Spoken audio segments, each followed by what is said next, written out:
Hello, I'm Neil Thompson, and in this short video I want to tell you about why I wrote my book, The Authentic Leader.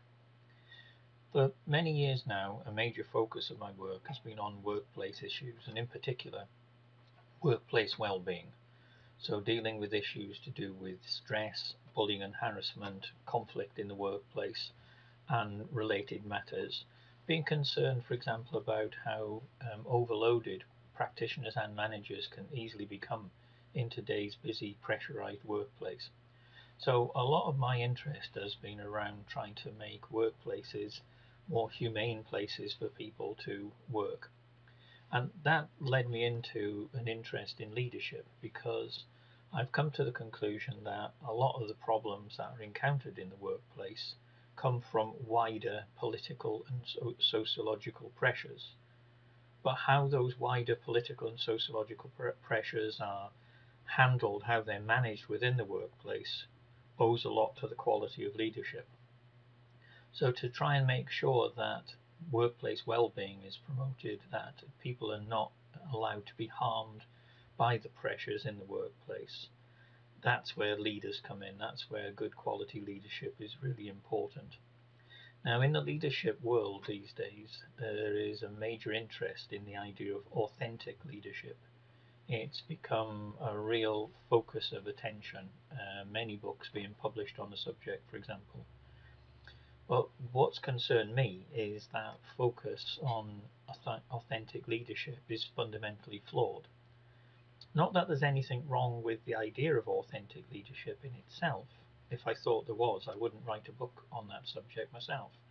But the way authenticity tends to be portrayed in those books is, in my view, oversimplified. Because the basic idea underpinning the conventional view of authentic leadership is that it's about getting in touch with your real self, your true self. So you're in touch with the reality of who you are. Now, for me, that is a distortion. That's a gross oversimplification of issues to do with personal identity and human experience. Because at the end of the day, there isn't a real or a true self underneath. Human beings are constantly becoming.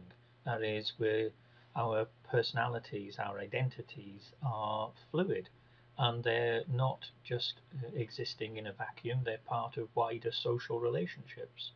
And those social relationships are constantly changing and evolving. So the idea that underneath all this change and development there is some sort of core self is something of a myth, it's a fiction. And yet, despite that, there has been so much effort in placed in terms of developing ideas around authentic leadership in this sense of being true to yourself, finding the real you. Now, where I'm coming from is to see authenticity in its existentialist sense, that is, in terms of how it's used within existentialist philosophy. Authenticity is the opposite of bad faith. Bad faith is when we don't take ownership for our actions, when we try to put the responsibility for things outside ourselves, when we say things like, I can't help it, that's just the way I am, or it's not my nature. We try and find reasons for why we shouldn't take responsibility for our actions. Now, for me, I think to have effective workplaces, everybody needs to be clear about what they're responsible for. This isn't a blame culture I'm talking about. There's a world of difference between responsibility and blame. Responsibility is about taking ownership, about recognizing what we can change, recognizing how, if we pull together and support one another, we can develop more positive working environments. For example, a key part of leadership is influencing or shaping the culture in which people work. And if we see ourselves as just fixed entities, that we are these real, true selves, then we just have to accept the circumstances we work in.